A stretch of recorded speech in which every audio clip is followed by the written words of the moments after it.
This Week in Virology, the podcast about viruses, the kind that make you sick. From Microbe TV, this is TWiV, This Week in Virology, episode 772, recorded on June 24, 2021. I'm Vincent Racaniello, and you're listening to the podcast all about viruses. Joining me today from New York, Daniel Griffin. Hello, everyone. This is number 68, Daniel. And, over a year of updates, it seems to me that at least here in the U.S., things are getting better. They certainly are, particularly in many parts of the U.S. We still have our regional pockets. A little shout out to Missouri, right, where the positivity rate is over 6%. But areas, I'll say, I was on a call earlier this week where we were talking about, can we start doing nebulizers, things like that, with a little bit more flexibility. So nebulizers, if people are not familiar, is where maybe an individual comes in, they're having trouble breathing, and we actually use a device called a nebulizer, which creates small particles, right, that can be inhaled that have maybe bronchodilators, medicines that will open up the airways, help them breathe better. Maybe they're having an asthma attack or a COPD exacerbation. And we've been hesitant to use those. But we actually were saying, boy, if a person's vaccinated, if your prevalence is, your test positivity rate is under 1%, you could start thinking about being a little bit more flexible. I mean, we've always done that when it's been really severe and an emergency.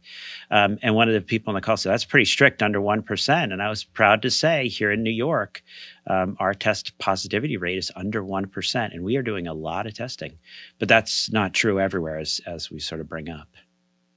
All right, so let's start with our quotation, and then let's get right into the thick of it. So the quotation, prejudice is a burden that confuses the past, threatens the future, and renders the present inaccessible.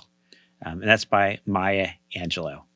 And I like that because I think that I feel like we all need to keep being reminded that we don't want confirmation bias. We don't want to go into something thinking we know what the truth is. We want to have our eyes open so that we can actually continue to learn and move forward. Not everything that we thought we knew a year ago has turned out to be true. And not everything we thought a year ago that was untrue has turned out to be such. So I think we still need to keep learning. We still have so much to learn, and we'll get into that as we go forward. But the update really hits home with Vincent, your first question, which was, how are things going? And I have to say, this is sort of a tough day, a tough week on several levels. I don't know if our listeners know, but one of my cow, as opposed to my heifer, actually died in Uganda. There was a viral disease. The hoof and mouth disease was sweeping through eastern Uganda, which periodically happens. And so my cow died, which is tragic. I mean, tragic because, you care about your animals, but also, this was a cow that was providing 7 liters of milk a day to help feed people. And that was even economically. This is part of the income that was helping to support Mary, my little heifer, who is only about a year old. So that's difficult, right? For those of us, we talk about how difficult the pandemic has been. We couldn't go to that bar. We couldn't see that movie. We were trapped in our houses. But just really to bring home people in Uganda, where the virus is surging again and there's a vaccine shortage, this is about not having food. This is about going to bed hungry. Here, though, in the U.S., right, today I was covering 3 of the hospitals, and my other partner was covering the other 3, just 2 of us covering these 6 hospitals, because one of my partners, Dr. Anuja Lee, was off attending the funeral of her brother's wife. And this, I think, was tragic. Anuja's sister-in-law was in her early 50s. She did not want to get vaccinated because she had learned through social media that there were microchips in the vaccines. She went ahead, she got infected. A little over a week later, she ended up in the hospital, intubated, died, leaving behind a husband and her teenage children. This is just tragic. I think when people make up stuff like these microchips and all these other crazy things. There's no science there. This is not a scientific debate. It's just untrue. And that has repercussions. And, someone's got to explain to these teenage children that they no longer have a mom. So as mentioned, we started our country is a patchwork with different ideas about and different vaccination rates. Areas with high vaccination rates tend to be the areas with low COVID. Areas with low vaccination rates tend to be the areas where we're seeing high COVID rates and hospitalizations and deaths. What we're also seeing, and I'm sort of putting this in right before the children, but we'll get into this, is that we're actually seeing all those common winter viruses packed into June. So now that everyone's taking off their masks, everyone's celebrating, everyone's getting all the kids together and such, the CDC actually had to issue an alert regarding a rapid rise in RSV, respiratory syncytial virus, particularly in the South. But we're also seeing spikes in parainfluenza, common coronavirus, particularly OC43. I actually had recently a question from actually a clinician, which sort of shocked me.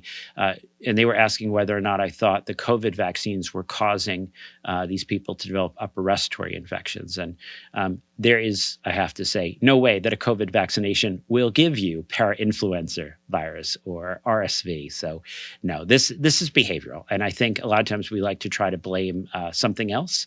But no, these viruses are now spreading. We're seeing a lot of this. And in New York, we're not seeing much COVID-19, but we are seeing a lot of these ERI. So important for people to realize that. Children and COVID. Children are at low risk, but they're not at no risk. So never miss an opportunity to test. I'm going to jump right forward here. I don't think this will shock anyone, but it's going to tie right into the kids again. And this was the article assessing the association between social gatherings and COVID-19 risk using birthdays. And this was published in JAMA Internal Medicine. And this was a cross-sectional study using administrative healthcare data on 2.9 million households from the first 45 weeks of 2020. And they found that among households in the top decile of the country as far as COVID-19 prevalence, those with birthdays had more diagnoses of COVID-19 compared with households that had not had a birthday in the 2 weeks after that birthday was held. Now, what I will say here is this really was significant in areas where there was a high incidence of COVID, right? If there's a high incidence of COVID and you have a birthday party, that's what's going to spread. If COVID incidence is low, they did not see this. And here, and I think this is a perfect example here in New York, when people are having birthdays and other celebrations, it's the common coronaviruses, it's RSV, it's the rhinoenteroviruses, it's the other common colds that are spreading. And I think that this is critical, right? As people are making decisions, this really prevalence issue is important as you're making decisions about what to do. And the other thing that is coming up here, and I'm going to sort of a subtlety, a nuance here, is that we're back in the times of low prevalence and poor positive predictive value in many parts of our country. So this, people maybe remember that word orthogonal for orthogonal testing. So if an individual comes in, maybe it's a screening, they're asymptomatic, they need a negative test for some reason, it comes back positive. If your prevalence is less than 1%, that's probably false positive. From a medical, scientific point of view, you can repeat that to clarify the picture. But most jurisdictions, the Department of Health is still operating under the, and I hate these words, abundance of caution. You still need to treat that positive as a positive. So if that individual is going to be heading off to camp, they've got to wait those 10 days of isolation. So we'll see where that goes going forward. Active vaccination, never miss an opportunity to vaccinate. And as I still believe, vaccines are how this pandemic ends. This comes up all the time, so I will touch on it. Maybe this is, I guess, more of interest to physicians, more of interest to people with immune suppression, but I think it's of interest to everyone. Another article was published, Safety and immunogenicity of a third dose of SARS-CoV-2 vaccine in solid organ transplant recipients, a case series published in the Annals of Internal Medicine. So a little background with which our regular listeners are probably familiar. The antibody response after 2 doses of an mRNA vaccine against SARS-CoV-2 is excellent in the general population, but can be markedly attenuated or even undetectable in transplant recipients. So here the authors reported on 30 patients that received a 3rd dose of vaccine. In 22 patients, maintenance immunosuppression included tacrolimus or cyclosporin plus mycophenolate. In addition, corticosteroids were used for 24 patients, sirolimus for 1, belatacept for 1. The median time between transplantation and initial vaccination was 4.5 years. So what did they find? Well, before they received their 3rd dose of vaccine, 24 of the 30 patients had negative antibody titers, and 6 had low positive antibody titers. So remember, this is a case series that we're looking at. The patients received the 3rd dose of vaccine a median of 67 days after the 2nd dose of that initial vaccine series. So 15 patients received the J&J, the Johnson & Johnson Janssen, 9 received Moderna, 6 received Pfizer-BioNTech. And what did they find? Repeated antibody testing a median of 14 days after the 3rd dose, in this case a vaccine, revealed that of the 6 patients with low positive antibody titers before the 3rd dose, all had high positive antibody titers after the 3rd dose. In contrast, the 24 patients with negative antibody titers before the 3rd dose, 25% went on to have high positive titers. 8% had low positive titers, and the remainder, so 67%, just remained negative. This is interesting, and I agree with the author's comments. There were certain limitations here. I mean, limitations of the study, obvious right off, was this was a small and heterogeneous convenient sample, and there were no assays for neutralizing antibody, no specific B cell memory or T cell response assays. This is interesting. We still need additional trials to determine whether booster doses to prevent COVID-19 in transplant patients is warranted.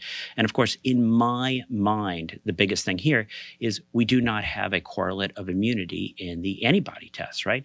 So we keep asking this question, what does it mean if you are vaccinated and your antibody test is negative? And we still, across the board, say, in general, don't rush out and get your serology test after vaccination. These vaccinations are incredibly effective.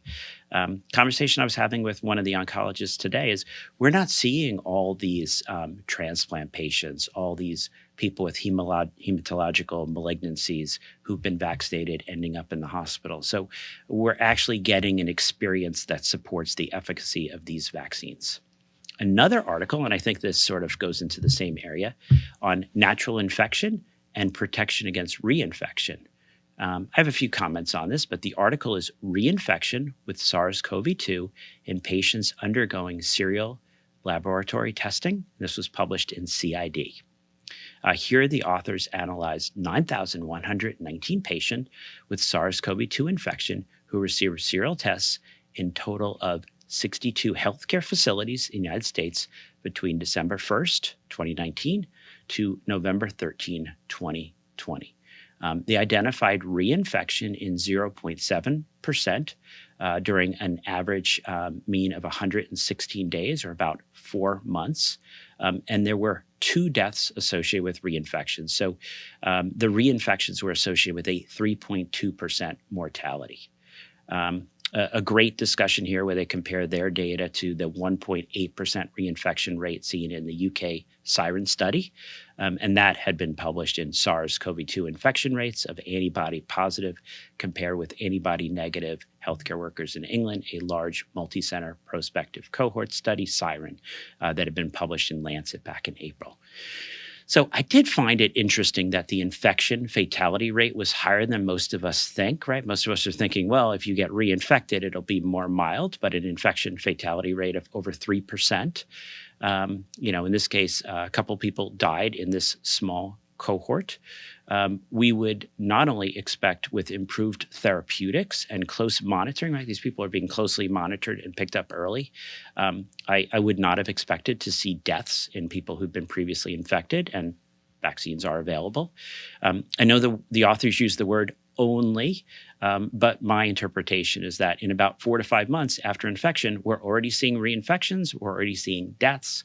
I think the data is continuing to support that vaccines are a little bit better than just natural infection. All right, the period of detectable viral replication, the viral symptom phase, what I like to say, the time for monitoring in monoclonals. And I like to add, where you get your test is where you should get your monoclonals. I have a couple things here before we hit monoclonals. So the first is, what about antibiotics, right? We all know a significant amount of antibacterial therapeutics have been given for this viral disease. So the article, Efficacy and Safety of Azithromycin in COVID-19 Patients, a systematic review and meta-analysis of randomized clinical trials, was published in Reviews of Medical Virology. Now, the authors' analysis included 7 studies with 8,822 patients. The use of azithromycin, that is an antibacterial antibiotic, the Z-Pak, which is quite popular here in the US, was not associated with an impact on mortality in COVID-19 patients. The use of azithromycin was not associated with an impact on need for invasive mechanical ventilation or length of stay. The results in this rather large study showed that azithromycin as routine therapy in COVID-19 patients is not justified due to a lack of efficacy and potential risk of bacterial resistance. I thought it was interesting because I looked through the comments, and one of the comments was someone said, we already know this, and this doesn't add much to the literature. But unfortunately, as I pointed out, 88% of people with COVID have ended up getting antibiotics. So unfortunately, no, people seem not to know this. I recently had a conversation with someone taking care of a patient in India, and the comment was, we really had nothing to give them except for antibiotics. And I said, what do you mean except for antibiotics? And they're like, well, we didn't have oxygen, we didn't have steroids. All we had on hand was antibiotics, and we wanted to give them something. Don't give them antibiotics. That is not giving them something. That's not helpful. That's like giving them HCQ, hydroxychloroquine. You're going to do harm. You are not being helpful. This concept that only a minority of patients admitted with COVID have a secondary bacterial infection. We had another article, Characterization of Bacterial and Fungal Infections in Hospitalized Patients with Coronavirus Disease 2019 and Factors Associated with Healthcare-Associated Infections. This was published in Open Forum Infectious Diseases. And whenever I read a good article, I always remember Steve Goff giving me a hard time, asking me if that was a real journal. So I want to point out, if Steve is listening, that this was published by the Columbia Infectious Disease Physicians. They're at this prestigious university, Columbia University, there in New York City. Magda Sobieski, the head of our department, was among the authors. I was actually presenting to the group this morning. So if anyone's listening, I'm reading and highlighting your article. My colleagues evaluated adult patients diagnosed with COVID-19 between the 2nd of March and the 31st of May 2020 that had been hospitalized for greater than 24 hours. They included a total of over 3,000 patients. Community-associated co-infections, when they were admitted, were identified in only 6% of patients. And this is an important point. This is during that acute inflammatory phase. This is when they're ending up in the hospital. 94% did not have an acute bacterial infection that would benefit from antibacterial therapy. Later on, and we've talked about this before, if you continue in the hospital, you can go on to develop a healthcare-associated infection. This is usually in week 2 or 3 of your hospital stay. They did see that in 12% of these patients. And of those, most of those infections were gram-negative bacteria, but also about 20% were due to fungi. And then as time went on, they were actually seeing more drug-resistant organisms causing these.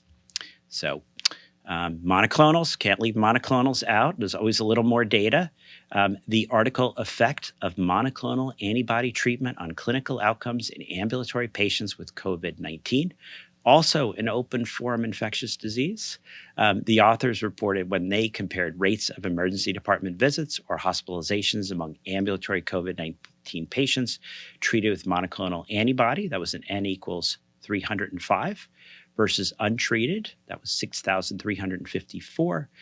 That treatment was associated with decreasing counters within 30 days, so odds ratio of 0.23. So about a 77% reduction. So just we keep hitting on this. The most effective thing we can do if we have missed that opportunity to get someone vaccinated is treatment with monoclonals. And as we mentioned last time, if they show up at the hospital and they're still serology negative, meaning they do not yet have detectable antibodies, there may still be some benefit, not this dramatic benefit we're seeing in that first week, but still a little bit in some patients. Early inflammatory phase, we did get a press release from Gilead. And this was Gilead's Remdesivir. I've actually replaced their brand name with Remdesivir all throughout this, but associated with a reduction in mortality rate in hospitalized patients with COVID-19 across 3 analyses of large retrospective real-world data sets. So real-world evidence from nearly 100,000 hospitalized patients provides clinical insights on the use of Remdesivir for the treatment of COVID-19. Now, this data was presented at World Microbe Forum. Vincent, I don't know if you attended World Microbe Forum. I see a shaking head no. Okay. Well, at that forum, they presented 3 real-world data analysis that included 98,654 patients hospitalized with COVID-19. So let's run through the 3 trials. So one was the double-blind, placebo-controlled adaptive COVID-19 treatment trial. So that's ACTT1. And this was looking at hospitalized patients with COVID-19. There was a trend toward reduced mortality, 11% versus 15% in the Remdesivir treated patients. So that was an N of 541 compared with the placebo N equals 521. Now, in the overall study population, a trend means this was not statistically significant looking at over 1,000 treated patients. But then they went and did a post hoc analysis. And in this post hoc analysis, remember this data mining, as I like to say, patients requiring low flow oxygen at baseline achieved a 70% reduction in mortality that they did claim was statistically significant. The difference in mortality in the other subgroups was not statistically significant. I think this plays into our practice, right? We are not giving Remdesivir, not recommending Remdesivir for people who come in without the requirement of low flow oxygen. And we already have some data we were concerned about there once they progress, once they end up in the ICU or on a ventilator, that maybe they do worse. Then we have the real world retrospective comparative analysis from the Premier Healthcare database. This looked at mortality in hospitalized patients who were treated with Remdesivir. Bigger numbers here, N equals 28,855 versus matched patients who were not treated. Those were the N of 16,687. And this looked between August and November of 2020.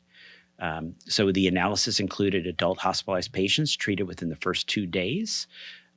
Patients were matched on baseline level of oxygenation, and they all stayed in the hospital for a minimum of 3 days. The primary endpoint was time to death. And in this large analysis, they report that they saw a significantly lower risk of mortality in patients that got Remdesivir versus those did not, across all severity levels, right? So people coming in with low amounts of oxygen, higher amounts of oxygen, et cetera.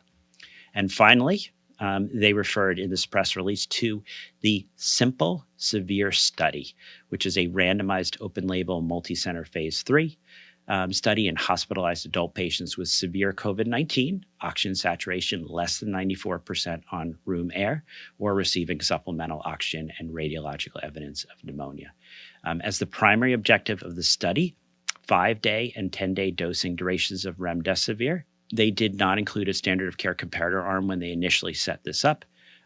But then ahead, the retrospective real-world analysis that was presented at the WMF compared mortality outcomes of hospitalized patients who received remdesivir in the open label extension phase, right? So they continued this study into an open label extension phase.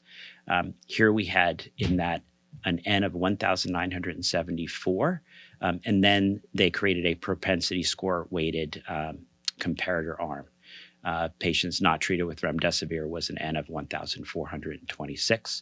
The primary endpoint was time to all-cause death, and the analysis found that in the overall population, treatment with remdesivir was associated with a statistically significant mortality risk at 28 days versus those not treated, again, regardless of the baseline oxygen requirement. So getting just a little bit, I'm starting to feel a little bit better about all the money and resources we're putting on remdesivir. But, these are huge numbers needed to show a significant impact. So, Daniel, do you use remdesivir on your patients? So we still do, and there's really a window in a sense of when we consider it. And so this is not giving it to every patient who walks in the door, only patients who have an oxygen requirement or are oxygen saturation less than 94% in room air, and then not giving it to people with advanced disease who require mechanical ventilation. But in that little window, we are doing 5 days of treatment. And I guess I'll throw in the caveat, Vincent, if that person is getting better, we're not keeping them in the hospital for that extra day 4, day 5. If they're getting better, we let them go. Again, not feeling like that extra day in the hospital is worth getting an extra 1 or 2 days of remdesivir. But at the same time, you're probably giving them monoclonals, right? Well, so that's the challenge, right? So again, it's all back to our timing. If they show up within the first 7 to 10 days, we're giving them monoclonals and a 70, 80% reduction in them even coming to the hospital. If they do come to the hospital, the data would now say if they show up and they're still serology negative, have yet to mount an antibody response, monoclonals are still potentially of some benefit, but that's the group that we're looking at remdesivir. So it's after the first week, we're getting into the second week, they're starting to get some degree of hypoxemia. That's when we're giving the remdesivir. Got it. It is interesting, right? Because you would think we'd want to give it during that first week. Yes. Right? It's an antiviral. Let's give it when they have. But interesting enough, we have not been able to show. And I think it's because we don't know in that group, right? 97% of people are going to survive. Probably 80% are not even going to progress to need the hospital. So you end up treating so many people who probably don't need exposure to remdesivir. So now I'm going to jump to the long phase, long COVID. I'm going to try to keep these down to 30 minutes. People have been letting me know we've been getting a little long. And then maybe that's okay. Here we are at long COVID. But a couple things I want to say at the end. And this is really important. If you're a clinician, pause it here, get yourself a pen and some paper, be ready to go back to this. It's really critical for us as far as long COVID to know who has it. And this, as silly as it seems, we need to have this coded so that people can look through and see, hey, we're starting to see a lot of people with long COVID. So what have we heard? I talked a little bit about this last time, is we got some guidance from the CDC. So we have a code on the horizon. This is U09.9. Post-COVID-19 condition code, not yet available in the US, but we expect it to be available in October 2021. In the meantime, when you see someone more than 4 weeks after acute COVID, they're still continuing to suffer, the CDC is recommending we use the code B94.8, sequelae of other specified infectious and parasitic diseases. We really need to start tracking who are these people, where are they, what resources do they need. This is really a huge issue. It's a huge issue for the millions of people that are still suffering. It's a huge issue for the employers. It's a huge issue for us as a society. So it's really important that we're able to identify who these people are so that we can connect them with the resources they need. And one of the resources they need is research. And so I do want to offer a bit of hope to all these individuals suffering with long COVID. It's unfortunate that this is impacting so many people, but the other side of that is it is impacting so many people. This cannot and will not be ignored. There's a tremendous amount of research and medical attention being put on this topic. So I'm really optimistic in the coming months. We'll be sort of shifting some of our discussion away from vaccinations and monoclonals to what are the therapeutics for these individuals who got COVID before we could prevent it, or even who got COVID after we could prevent it and are still suffering from long COVID. So before we hit emails, I will say, please take a moment through the months of May, June, and July. We are continuing to help support Foundation International Medical Relief of Children. They operate throughout the world, South America, the Pacific, India, Africa. These places are really having a tough time. When you're planning that big celebration, maybe take a moment and send a few dollars to Parasites Without Borders so we can continue to help FIMRIC. Daniel, what happened to the observation in long COVID patients that vaccination seemed to help some of them? So we are still seeing that in about 40% of patients. I should mention that they are doing a study up at Yale, COVID recovery at yale.edu. I'm waiting for a little bit more science, but we just keep seeing this clinically. We're seeing not quite half, but a little less than half of patients who have the brain fog, the loss of smell, the fatigue. If you have pulmonary scarring, if you've had heart damage, if you had a stroke, the vaccine is going to undo the permanent damage. But it continues to be encouraging seeing patients that have had this. I guess the next question, I think about the renal transplant, the people that 25% got better with the first dose, we get up to 40% with the second dose. Do we give them a third dose? I'm looking forward to studies on that. And also this will be an interesting population to look at. Do antivirals work in these people? Is this being driven by viral persistence, or is it a pure immunological issue? So looking forward to some more insights into this.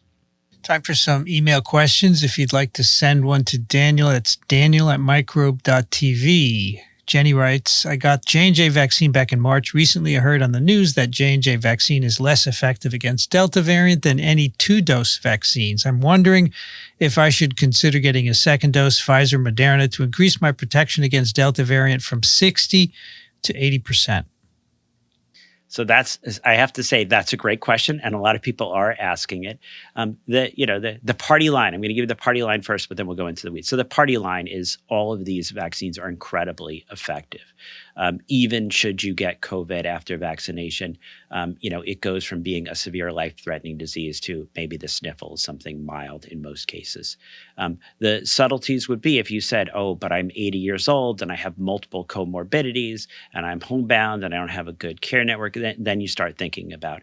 But in general, the vaccines are all incredibly effective. We're not recommending that someone who is vaccinated with J&J go ahead and get an mRNA vaccine. David writes, I'm especially vulnerable to COVID as the result of age and a number of underlying conditions. I was vaccinated in February, was beginning to feel freer in what I could do until I read a newspaper article reporting on a study finding that even low doses of prednisone could dramatically reduce antibody production from the vaccine.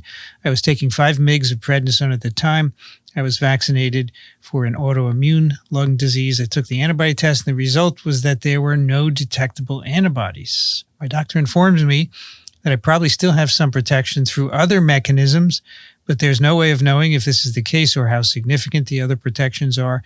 Doctor prescribing prednisone has told me I could stop it temporarily to get revaccinated. If I do this and then resume the prednisone, are the antibodies likely to be suppressed? Is there any way of measuring what degree of protection I have absent measurable antibodies? Any advice for me? Yeah, I mean, we keep hitting on this with the literature, and I keep bringing up these articles because people really care, right? We have majority of our adult population now vaccinated, and people want to know, did it work? And a lot of our other vaccines, right? Hepatitis B, even though we don't think it's the antibodies that give you the protection, we think of it as a correlate. You can measure that. So a lot of people are asking these questions. A couple things I'll say they're encouraging. One is 5 milligrams of prednisone is actually quite a low dose compared to what we're seeing in other populations. As I mentioned, my discussion with the oncologist, we are not seeing a lot of individuals like you end up coming in as vaccine breakthroughs that end up, in the hospital. So we do think that the vaccines continue to be quite effective. Now, what about your doctor's strategy that he's bringing up? Stopping the prednisone for a period of time, let's say 2 or 3 weeks, getting vaccinated. This is something we did a lot of times up front, is if we could, we would stop immunosuppressive medicines. We would have a person get vaccinated, and then once they had finished the series, then they would potentially be resumed. I think that's a reasonable strategy. But again, it gets back to this issue. The vaccines are incredibly effective. We are not seeing individuals like you end up in the hospital. So maybe we're still underselling the vaccines across the board. The incidence is going down, the prevalence is going down. This is getting to be a safer time. At least for the next couple months, you have some time to think about this. If we start seeing rates go up, or let's say you live in an area with a high prevalence, that's going to be a slightly different metric. And finally, Mark writes, I'm a clinician and past clinical researcher who's been involved with chronic fatigue syndrome since the mid-'80s. I've seen and helped manage around 5,000 to 6,000 people with CFS, all the way from near permanently bedbound patients to impaired Olympic athletes in both inpatient and outpatient settings. The story of many long COVID patients is, to me, indistinguishable from my post-EBV, post-dengue, and post-Ross River viral cases here in Australia. In many of these, a specific viral IgM remains raised, and abnormalities of T lymphocytes keep supporting a hypothesis of persistent immune failure to bring the infection to an end. The few COVID-19 patients with persistent symptoms I have seen show the same immunology changes, although I know that this is a very small sample and likely selection bias. We'd have very few cases in Australia so far, but that will change with opening of our borders and our low vaccination rates. My question is, could long COVID be a specific instance of CFS? No diagnostic tests, a wide range of symptoms and disability, no clear mechanism identified, a lack of disease classification impairing care. You raised dysautonomia as one component, and this is especially common in young people with CFS. Treatment for postural orthostatic tachycardia syndrome, POTS, is well established and does provide considerable reduction of disability for many while we await deeper understanding of these conditions. Cheers from Australia. So these are actually really excellent points all across the board. And there certainly are similarities in this population. One of the things we learned from the CFS population was that a subset, if you try to just exercise them up, so to speak, rehabilitate them, treat it as an issue of deconditioning, you actually can make them worse. So we see a very similar pattern in a subset of these patients. The POTS, the dysautonomia, there actually are a lot of similarities between these populations. That might be good, it might be bad. One of the troubles we realize is that there was a lot of research at one point looking at CFS, trying to figure out what was going on, trying to introduce helpful therapies, and we did not make a lot of headway. So I know some people are looking at this and saying, oh my gosh, is this the next CFS? But here's the big difference when I have those conversations is people got this all at the same time. I'm actually hoping it's the other way, is that now, since we had a large number of people get infected at the same time, we all sort of know when the onset was, that we're going to get insights into long COVID that are going to allow us to go back to the chronic fatigue syndrome patients. I do suspect there at least are certain patients that have similar mechanisms underlying this. I was going to throw chikungunya as another one of those post-viral syndromes that we see. So yeah, I continue to be optimistic, but I think everything you said there was really insightful. That's COVID-19 Clinical Update number 68 with Dr. Daniel Griffin. Thank you, Daniel. Thank you, Vincent. Thank you, everyone, and be safe.